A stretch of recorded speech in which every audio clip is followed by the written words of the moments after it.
Shalom jemaat Tuhan, selamat Paskah. Tuhan Yesus hidup. Kita bersyukur, kita memuji nama Tuhan. Karena bagi orang yang percaya pada Yesus, Juru Selamatnya rela mati di salib, 3 hari kemudian telah bangkit dari kematian dan tidak mati lagi. Kita bersyukur pada hari ini kita merayakan hari Paskah dengan dengan tema khotbah Jaminan Mulia. Mari kita berdoa. Mohon Roh Kudus urapi hamba-Mu yang akan menyampaikan firman Tuhan. Biarlah firman yang hamba-Mu sampaikan sungguh-sungguh memberikan berkat kekuatan iman bagi jemaat Tuhan yang menonton dan mendengarkannya.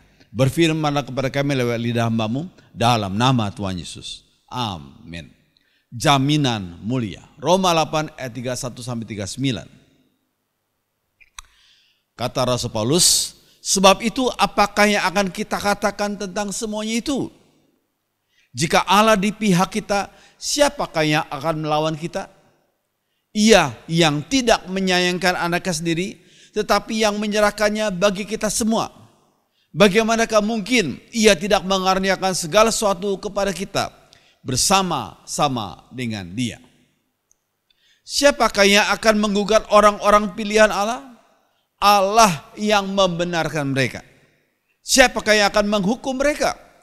Kristus Yesus yang telah mati, bahkan lebih lagi yang telah bangkit, yang juga duduk di sebelah kanan Allah, yang malah menjadi pembela bagi kita.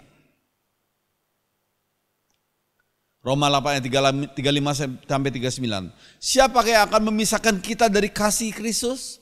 Penindasan atau kesesakan atau penganiayaan atau kelaparan atau ketelanjangan atau bahaya atau pedang? Sebab aku yakin bahwa baik maut maupun hidup, baik malaikat-malaikat maupun pemerintah-pemerintah, baik yang ada sekarang maupun yang akan datang, atau kuasa-kuasa, baik yang di atas maupun yang di bawah, ataupun sesuatu makhluk lain. Bersama-sama kita baca yang merah ini. Tidak akan dapat memisahkan kita dari kasih Allah yang ada dalam Kristus Yesus Tuhan kita. Puji Tuhan. Saudara sekalian, kita masih ingat lagu yang pada abad yang lalu, pada abad 19 dibuat. Sungguh dan pasti jaminanmu, Yesus milikku selamanya. Ku mendapatkan keselamatan, lahir baru oleh Roh Kudus. Setiap hari ku masyurkan, memuji Yesus penebusku. Setiap hari ku masyurkan, memuji Yesus penebusku. Dalam bahasa Inggris lagu ini berjudul Blessed Assurance. Sungguh dan pasti jaminan Tuhan. Puji Tuhan. Ditulis oleh Fanny Crosby. Terus sekalian, manusia hidup, setiap manusia hidup perlu jaminan. Khususnya orang-orang pada masa sekarang ini, kalau membeli sesuatu ya biasa minta jaminan, garansi. Ya, mereka minta garansi dalam minta pelayanan dan dalam membeli barang. Ya, dalam meminta pelayanan maupun dalam membeli barang, garansi. Tuhan Yesus itu tidak memberi jaminan bahwa setiap umatnya pasti kaya secara materi. Ini penting kita perlu pahami. Tuhan Yesus tidak memberi jaminan bahwa setiap umatnya pasti kaya secara materi. Injil prosperity, kemakmuran itu adalah Injil yang tidak sesuai dengan kebenaran firman Tuhan. Kalau kita mempelajari firman Tuhan, ya, Tuhan Yesus tidak memberi jaminan bahwa setiap umatnya pasti kaya secara materi. Tetapi pasti selamat jiwanya. Siapa saja yang percaya Yesus dengan sungguh-sungguh, pasti dosa-dosanya diampuni, pasti. Bukan mudah-mudahan.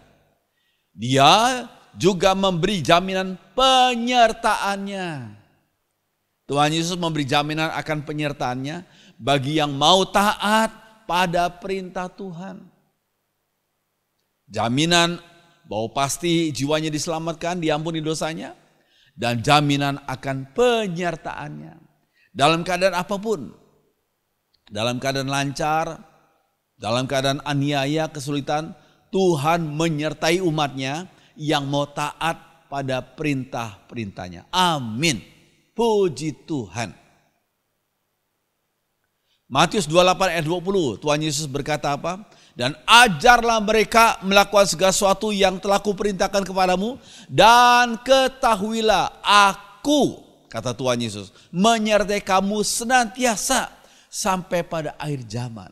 Walaupun Tuhan Yesus sudah naik ke surga, tapi beliau utus Roh Kudusnya menyertai setiap umatnya yang ada di dunia ini. Ini suatu hal yang luar biasa. Aku, kata Tuhan Yesus, menyertai kamu senantiasa sampai kepada akhir zaman.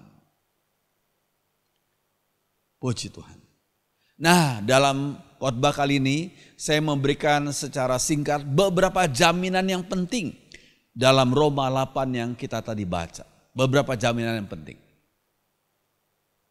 Yang pertama adalah jaminan mulia ini dalam hal Allah di pihak kita. Allah di pihak umatnya. Dalam ayat 31 Roma 8 dikatakan, sebab itu ya apakah yang akan kita katakan tentang semuanya itu? Jika Allah di pihak kita, siapakah yang akan melawan kita? Jika Allah di pihak kita, siapakah yang akan melawan kita? Apakah jasa kita? Apakah jasa kita sehingga Allah rela berada di pihak kita? Kalau seorang berkata, oke, aku akan utus bodyguard untuk menyertai kamu. Pertanyaannya bayar berapa duit untuk mendapatkan bodyguard itu? Dan pertanyaan berikutnya, kalau tentang penyertaan Allah, kita punya jasa apa sehingga kok Allah relanya mengatakan aku menyertai kamu? Jasa apa? Ya, sekalian, jawabannya hanya satu. Itu hanya by the grace of God. Itu hanya anugerahnya saja. Puji Tuhan. Ini suatu hal yang luar. Itu hanya anugerah Tuhan. Yang kita tidak layak terima, tapi oleh karena kasih Tuhan, Dia memberikan anugerahnya, keselamatan dan penyertaannya. Puji Tuhan. Ya, makanya ada satu lagu yang sebagian orang Kristen Indonesia pasti tahu. Referennya lagu itu. Besar anugerahnya, berlimpah kasihnya, semakin hari semakin bertambah besar anugerahnya. Anugerahnya. Sesuatu yang gak layak kita terima. Pengampunan dosa kita gak layak terima. Tapi oleh karena anugerahnya, oleh karena kasih Tuhan, makanya dikatakan besar anugerahnya. Berlimpah kasihnya. Semakin hari semakin bertambah besar anugerahnya. Puji Tuhan. Yang berikutnya, nama lain dari Tuhan Yesus, kalau kita baca waktu berita tentang berita Natal, nama lain dari Tuhan Yesus adalah Immanuel, yang berarti Allah menyertai kita. Kalau ada orang besar berkata, oke, aku akan utus seseorang untuk menyertai kamu. Ya, kita disertai oleh orang yang hebat, ya, orang yang kuat, kita tenang. Cuma penyertaan mereka pasti ada batasnya. Karena manusia tetaplah tidak maha tahu dan tidak maha ada. Tapi kalau Allah dalam Yesus Kristus yang mengutus Roh Kudusnya berkata, aku menyertai kamu, wah kita tenang sekalian. Tuhan Yesus nama lainnya adalah Immanuel, Allah menyertai kita. Kita tenang, mantap kita menghadapi berbagai tantangan. Puji Tuhan. Allah menyertai umatnya. Itu berarti yang pertama, kita tenang menghadapi berbagai tantangan dan kesulitan. Tenang saja. Walaupun hidup ini banyak tantangan, banyak kesulitan, tapi karena Allah menyertai kita, kita tenang. Puji Tuhan. Tetapi yang kedua, kita perlu berhati-hati dalam segala tindakan, dalam segala pembicaraan, bahkan pemikiran kita. Sebab Tuhan menyertai kita. Roh Kudus menyertai kita, berarti Ia tahu. Roh Kudus itu maha tahu. Allah itu maha tahu. Ia tahu segala yang kita perbuat, katakan, rencanakan, dan pikirkan. Kalau kita bersalah, maka Ia siap mendisiplin umatnya. Ya, Roh Kudus siap menegur kita. Ya, sehingga penyertaan Tuhan itu mempunyai dua arti. Kita tenang menghadapi berbagai tantangan, tapi yang kedua, kita perlu berhati-hati dalam segala tindakan, pembicaraan, pemikiran. Oh, ini satu hal yang penting sekali. Puji Tuhan. Jaminan mulia yang kedua adalah Allah membenarkan kita. Dalam Roma 8 ya. Ayat 33. Siapakah yang akan menggugat orang-orang pilihan Allah? Allah yang membenarkan mereka. Siapakah yang akan menghukum mereka? Allah yang membenarkan kita. Puji Tuhan. Dalam Today's English Version, dalam Alkitab Today's English Version dikatakan God Himself, Allah sendiri declares them not guilty. Allah sendiri yang mendeclare, yang menyatakan, mengumumkan bahwa mereka yang percaya kepada Dia not guilty, tidak bersalah. Sebab Allah yang membenarkan kita dalam pengorbanan Tuhan Yesus di atas salib. Puji Tuhan.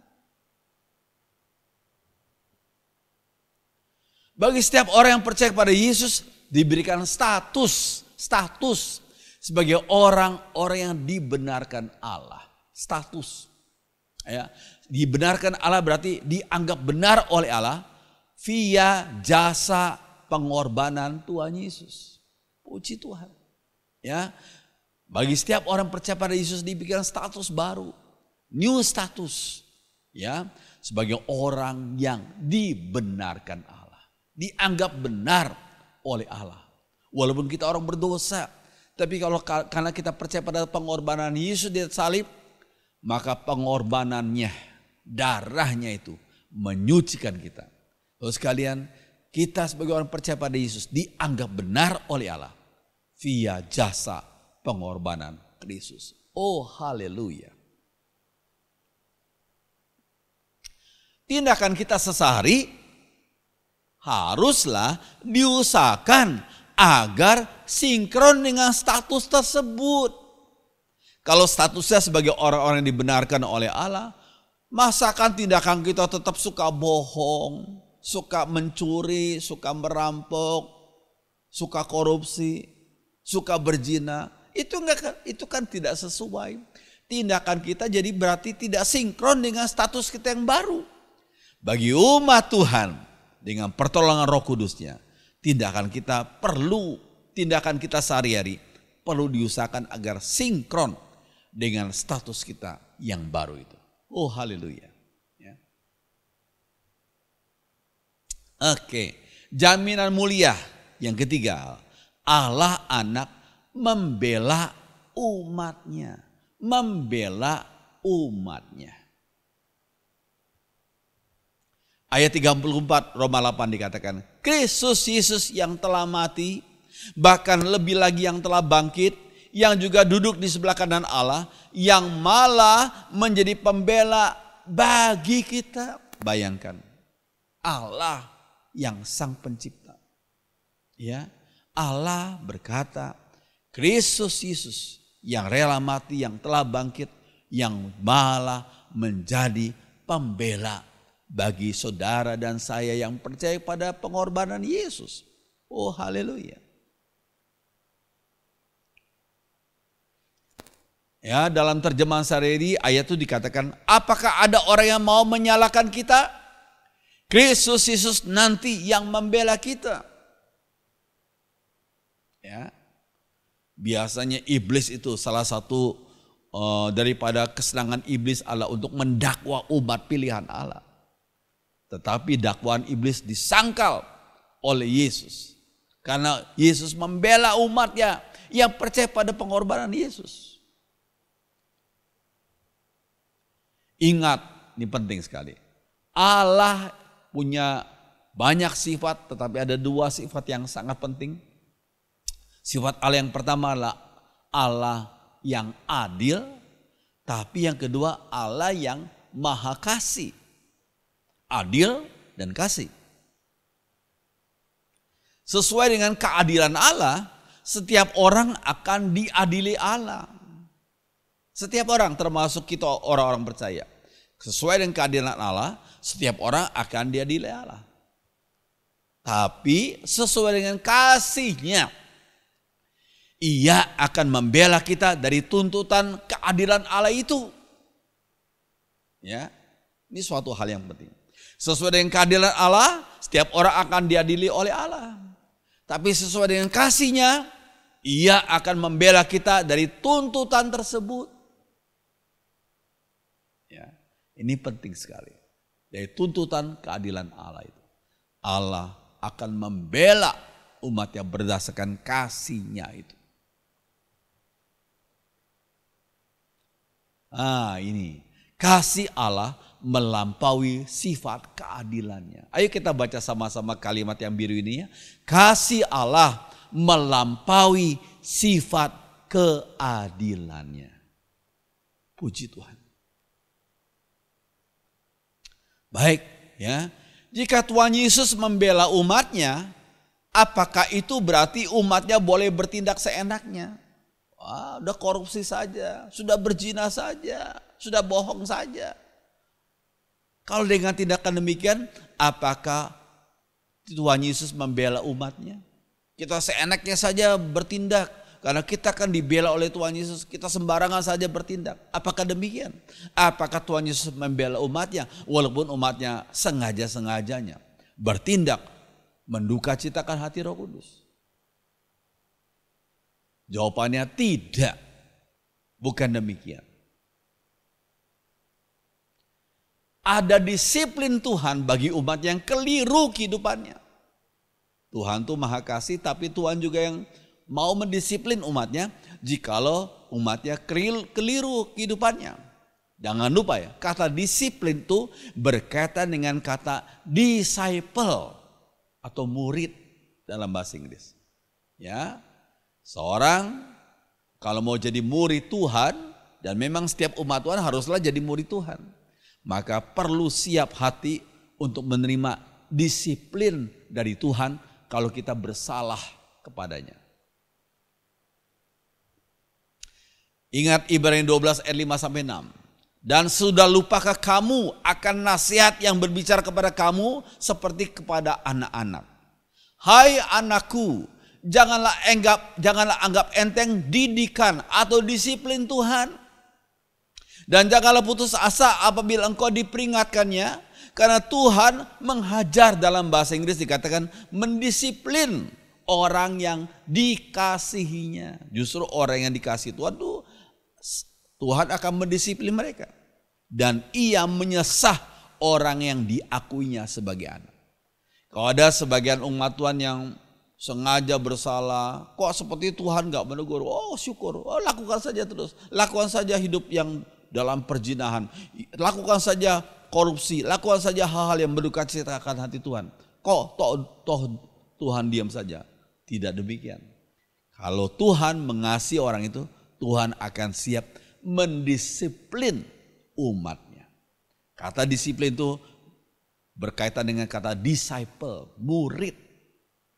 Ya, orang yang jadi murid Tuhan harus siap didisiplin oleh Tuhan. Ya, jaminan mulia yang keempat. Allah memberi umatnya hidup yang lebih dari pemenang. Lebih dari pemenang. Ya. Ayat 37 dikatakan, tapi dalam semuanya itu kita lebih dari orang-orang yang menang. oleh Dia yang telah mengasihi kita. Dalam King James dikatakan, nay, in all these things, dalam semuanya ini, we are more than conquerors. Kita lebih daripada penakluk. Through Him, melalui Dia, melalui Yesus, that love us, yang mengasihi kita. We are more than conquerors. Kita lebih daripada penakluk itu. Pertanyaannya, apa sih maknanya lebih dari pemenang? Yang kita tahu pemenang, tapi kalau lebih dari pemenang maksudnya apa? Misalnya seorang pelari maraton. Biasanya orang maraton larinya mencapai 42 km, nggak main-main ya. Ya, seorang yang juara maraton ini. Ya. Nah, pemenang maraton 42 km. Tapi ketika sampai di garis finish, dia melihat, wah, syukur aku sudah sampai finish dari 42 km. Tapi ketika orang-orang bertepuk tangan, dia mulai sadar, dia lihat belakangnya. Loh, kok teman lawan-lawannya masih jauh di belakang sana? Lalu dia langsung mengambil ancang-ancang untuk lari sprint. 1 putaran lagi. Ketika dia lari sprint, lari cepat 1 putaran lagi, dia melampaui lawan-lawannya yang masih lari maraton. Ketika sampai di garis finish lagi, maka orang-orang bertepuk tangan dengan berdiri. Sambil berkata, ini bukan hanya sekedar pemenang, tapi dia ini lebih dari pemenang. Itulah mungkin maksudnya kata we are more than conquerors. Kita lebih dari pemenang. Jadi bukan hanya sekedar pemenang, tapi melampaui itu. Sekalian, kalau seorang tetap taat kepada Tuhan, tetap teguh imannya walaupun menghadapi tantangan, itu baru pemenang. Tapi belum sebagai lebih dari pemenang. Lalu sekalian, bagaimana untuk hidup lebih dari pemenang? Berikut ini kita lihat ya. Iya, bertahan dalam penderitaan itu adalah sikap seorang pemenang. Bertahan dalam penderitaan dan sikap adalah sikap seorang pemenang. Namun menjadi saluran berkat bagi orang lain saat diri sendiri sedang mengalami kesulitan, tetap menjadi saluran berkat bagi orang lain padahal kita sendiri sedang dalam keadaan kesulitan. Itulah sikap lebih dari pemenang. Puji Tuhan. Saya ulangi ya. Bertahan dalam penderitaan itu sikap seorang pemenang. Namun tetap menjadi saluran berkat bagi orang lain saat kita sendiri sedang dalam kesulitan, itu sikap lebih dari pemenang. Kita ingat Tuhan Yesus di atas salib, ya. Di atas salib Yesus masih bisa memohon pengampunan bagi mereka yang telah dan sedang menganiaya Dia. Ingat perkataan Yesus yang pertama di atas salib ya. Ya Bapa, ampunilah mereka karena mereka tidak tahu apa yang mereka sedang perbuat. Padahal Yesus sudah dicambuk, sudah disiksa, sudah dipaku dan tubuhnya penuh dengan darah dan orang-orang di bawahnya itu mencemooh Dia dan mengejek Dia. Dan Tuhan Yesus berkata dengan luar biasa, ya Bapa, ampunilah mereka. Orang-orang itu yang di bawah itu yang sedang mengata-ngatai Dia. Yang sudah melakukan perbuatan yang jahat sekali sama Dia. Tuhan Yesus berkata, ya Bapa, ampunilah mereka. Karena mereka tidak tahu apa yang mereka perbuat. Itu doa yang pertama, ucapan yang pertama ketika Yesus di atas salib. Bukan hanya itu saja. Ya, bukan hanya itu saja. Justru pada saat Yesus di atas salib, Dia melihat bundanya secara manusia namanya Maria, Bunda Maria. Wah, pada saat itu adik-adiknya Yesus secara manusiawi itu belum percaya pada Yesus, bahwa Yesus itu Mesias. Mereka bingung, kok ini kakakku berani-beraninya mengklaim diri sebagai Mesias. Nah itu akibatnya dia disalibkan. Jadi adik-adiknya Yesus waktu itu belum mengerti perbuatan dan misi Yesus. Barulah mereka percaya setelah Yesus bangkit. Sehingga Yesus pada waktu dia salib sangat memperhatikan nasib mamanya. Kalau aku meninggal, siapa yang akan merawat mamaku? Padahal mamanya Yesus waktu itu sudah mulai percaya kepada Yesus. Ya. Tapi pasti akan disalah mengerti oleh adik-adiknya Yesus. Sehingga dia memperhatikan, kalau aku mati, siapakah yang akan merawat mamaku, yaitu Maria. Sehingga dia berkata, ketika Yesus di atas salib ya, dia berkata kepada muridnya yang sangat mengasihi dia, yaitu Yohanes. Ya. Dia berkata, Yohanes, inilah ibumu. Maksudnya rawat dia, terima dia di rumahmu. Ya. Kemudian dia berkata kepada kepada Bunda Maria, Bunda, inilah anakmu. Ya. Anggap dia sebagai anakmu yang akan memperhatikan kamu. Luar biasa. Ini perkataan Yesus. Yesus pada saat di atas salib, pada saat penuh dengan penderitaan, dia masih memperhatikan mamanya yang akan dia tinggalkan karena dia akan mati di atas salib. Terus kalian, jadi ini sikap lebih dari pemenang. Menjadi saluran berkat bagi orang lain saat diri sendiri sedang mengalami kesulitan. Itulah sikap lebih dari pemenang. Biar dengan pertolongan Roh Kudus saudara dan saya mengikuti teladan Yesus. Ya, walaupun kita menghadapi tantangan kesulitan, kita mohon Roh Kudus kuatkan kita agar kita tetap menjadi lebih dari pemenang. Bisa menjadi saluran berkat bagi orang lain yang di luar sana. Puji Tuhan, puji Tuhan. Ya, Allah memberi umatnya kasih yang tidak dapat dipisahkan oleh apapun dan siapapun. Ya. Roma 8 ayat 38 sampai 39. Sebab aku yakin bahwa baik maut maupun hidup, baik malaikat maupun pemerintah-pemerintah, baik yang ada sekarang maupun yang akan datang, atau kuasa-kuasa yang baik, kuasa-kuasa baik yang di atas maupun yang di bawah, ataupun sesuatu makhluk lain, tidak akan dapat memisahkan kita dari kasih Allah yang ada dalam Kristus Yesus Tuhan kita. Puji Tuhan. Ya, Allah memberi umatnya kasih yang tidak dapat dipisahkan oleh apapun dan oleh siapapun. Lalu sekalian, musuh terbesar dari manusia adalah maut.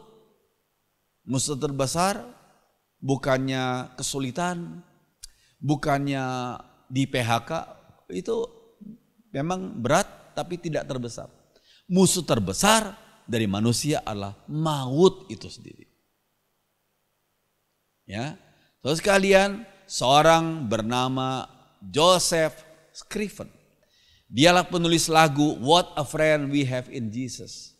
Sampai sekarang lagu itu masih dicintai oleh umat Tuhan seluruh dunia. What a friend we have in Jesus. Lalu orang Indonesia, salah satu komponisnya mengambil nadanya untuk dibuat lagu yang lain. Ya, Kulihat Ibu Pertiwi. Tapi nada lagu itu dari satu lagu yang berjudul What a Friend We Have in Jesus, yang ditulis tahun abad ke-19. Jadi lebih awal, pasti lebih awal daripada Kulihat Ibu Pertiwi. Terus kalian, itulah yang menulis adalah Joseph Scriven.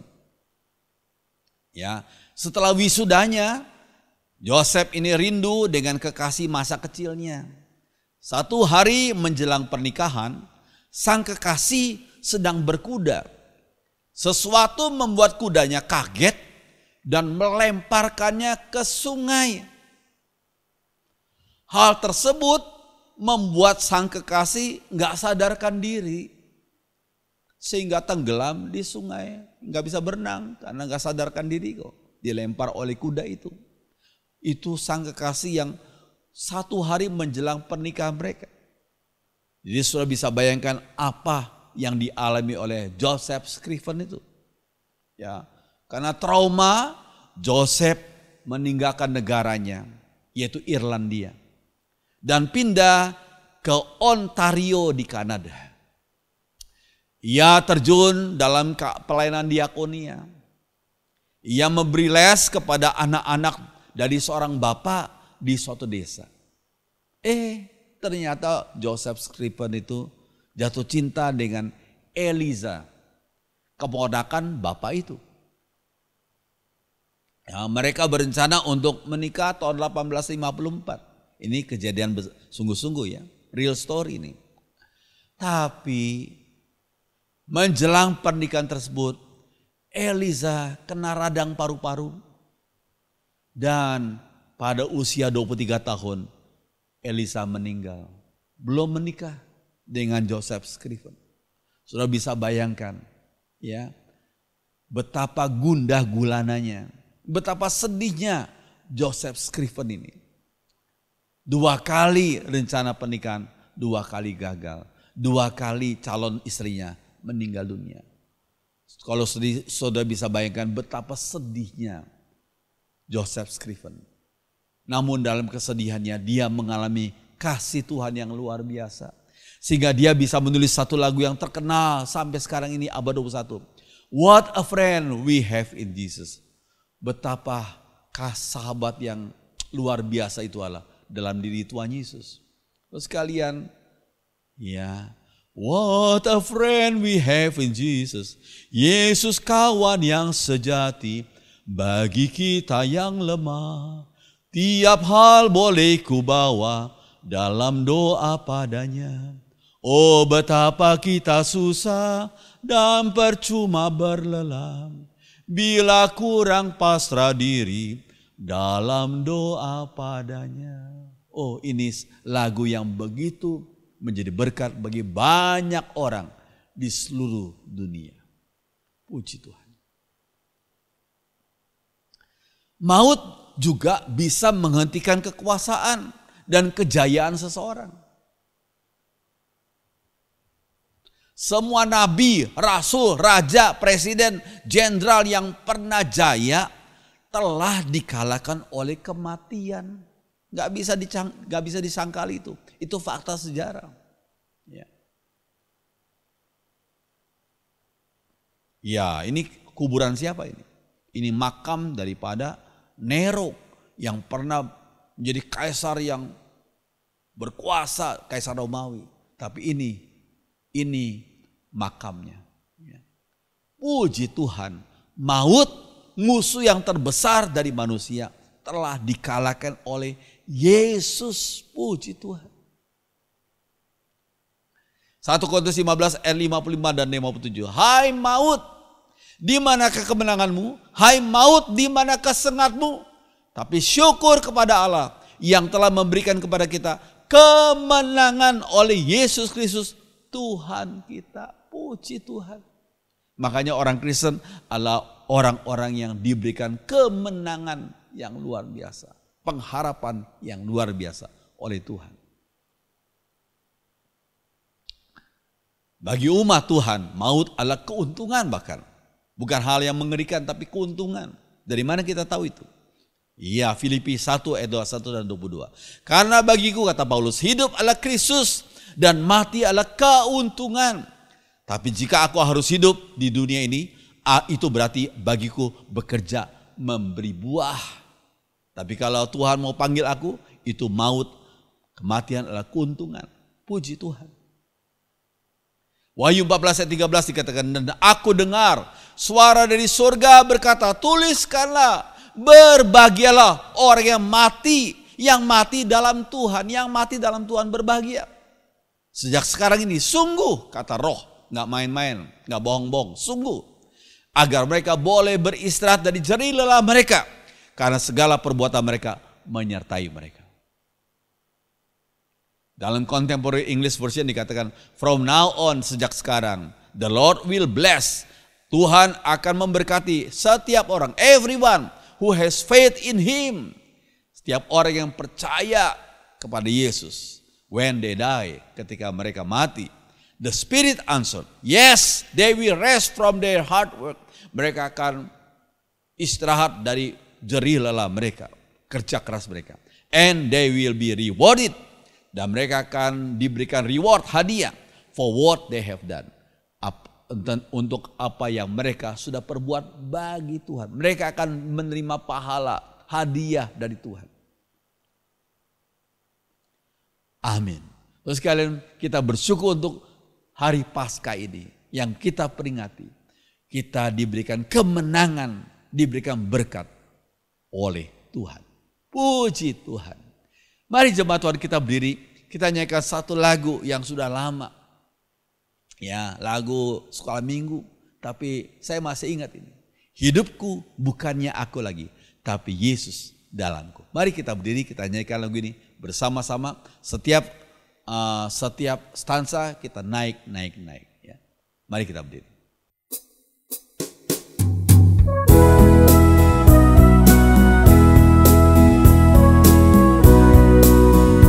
Hidupku bukannya aku lagi, tapi Yesus dalamku.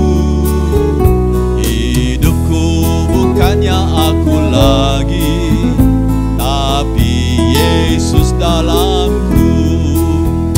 Yesus hidup dalamku. Hidupku bukannya aku lagi, tapi Yesus dalamku. Hidupku bukannya aku lagi, tapi Yesus dalamku. Hidupku bukannya aku lagi, tapi Yesus dalamku.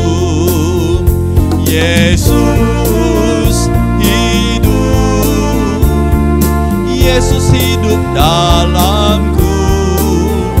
Hidupku bukannya aku lagi, tapi Yesus dalamku.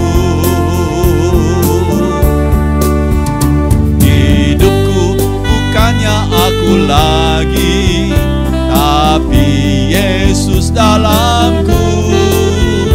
Hidupku bukannya aku lagi, tapi Yesus dalamku.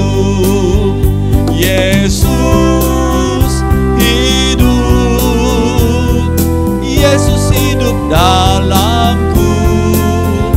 Hidupku bukannya aku lagi, tapi Yesus dalamku. Yesus hidup.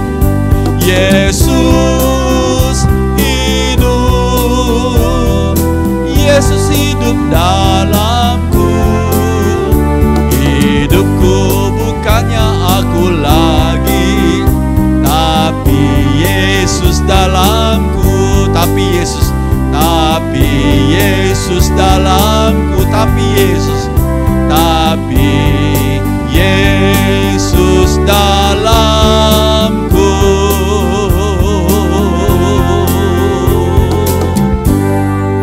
Mari kita berdoa. Segala kemuliaan bagi Tuhan yang telah memberikan kami kemenangan melalui kebangkitan-Mu ya Tuhan dari atas maut. Kami bersyukur dan berterima kasih. Kami sebagai umat pilihan-Mu, sebagai umat tebusan-Mu, kami diberikan kemenangan yang dari Tuhan, yang sudah bangkit dari kematian. Kami bersyukur Tuhan, hidup kami bukannya untuk kami lagi, tapi untuk kemuliaan bagi nama Tuhan. Terima kasih untuk berita Paskah yang Tuhan berikan kepada kami pada pagi ini. Terima kasih Tuhan. Dalam nama Tuhan Yesus. Semua orang beriman mengatakan amin. Silakan duduk. Tuhan memberkati.